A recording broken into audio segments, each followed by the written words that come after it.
Ask any child what they want to be when they grow up, and you will get answers like, when I grow up, I want to be a doctor, or a teacher, or an astronaut. You will never hear a child say, when I grow up, I want to be homeless. But at any given night in America, there are an estimated 533,742 people who are homeless.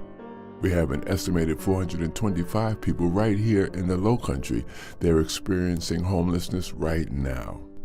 The Mayor's Commission on Homelessness and Affordable Housing is working hard to find sustainable solutions to homelessness, starting with retooling the housing crisis response system and increasing the availability of affordable housing in the Tri-County area.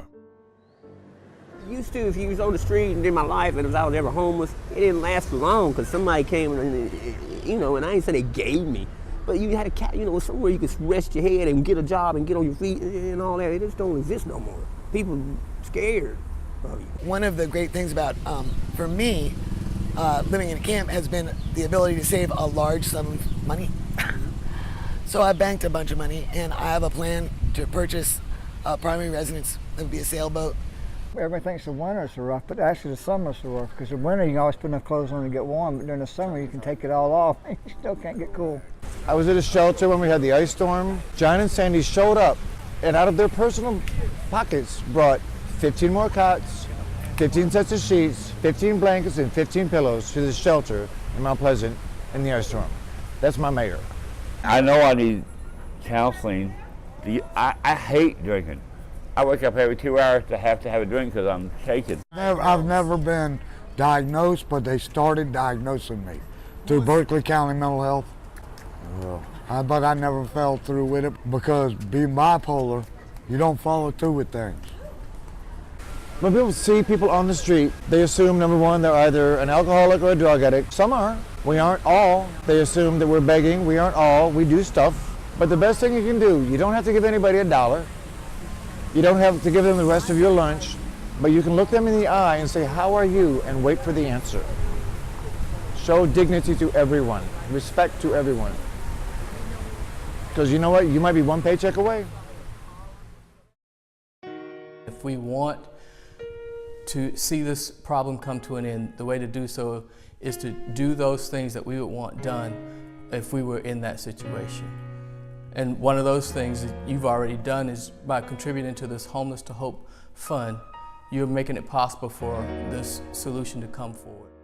Individuals and families become homeless for a variety of reasons, including the loss of a job, the death of a spouse or loved one, catastrophic illness, domestic violence, the loss of a home to foreclosure, fire or natural disasters, aging out of foster care, being physically disabled, and veterans who are struggling to adjust after serving time for our country.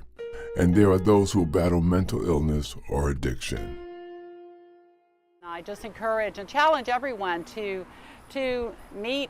When you run across a homeless resident, just say hello and just start with hello and introduce yourself and see if you can have a conversation with them. Sometimes it's just all about building relationships. For years, Glenn Carrick spent his days and nights on the street homeless, living under a bridge in what was called Tent City.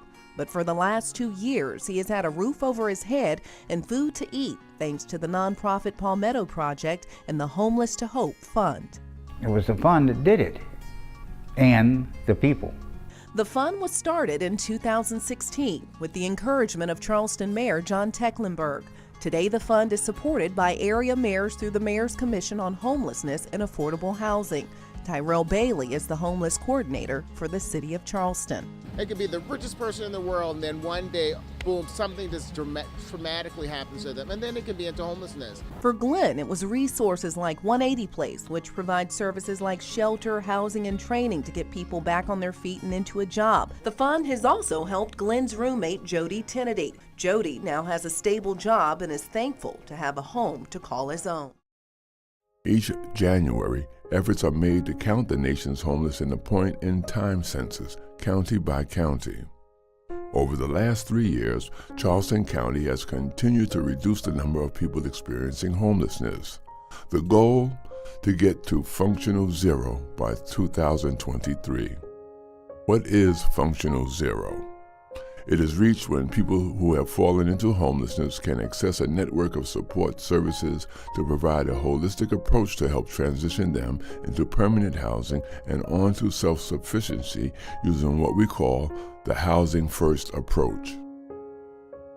Housing First is a model that works. Other cities have tried it. They have found it successful, and the Mayor's Commission on Homelessness and Affordable Housing has already adopted the Housing First model. At 180 Place, we work to end and prevent homelessness one person at a time, one family at a time. If our community is serious about ending homelessness, we can do that. We can deploy resources in a way that makes homelessness rare, brief, and when it does happen and we end it for a family or an individual, it doesn't happen again. Our goal is to end homelessness by 2023, and we need everybody to help us reach that goal. We need people to donate to causes and help us find the resources to provide for folks that are living on the street and need affordable housing. We need volunteers to show up at the different organizations that are addressing these needs in the community. We need everybody to be active and to care to solve this problem. We would like to commend Mayor Tecklenburg for his leadership in the area of homelessness and affordable housing in the city of Charleston.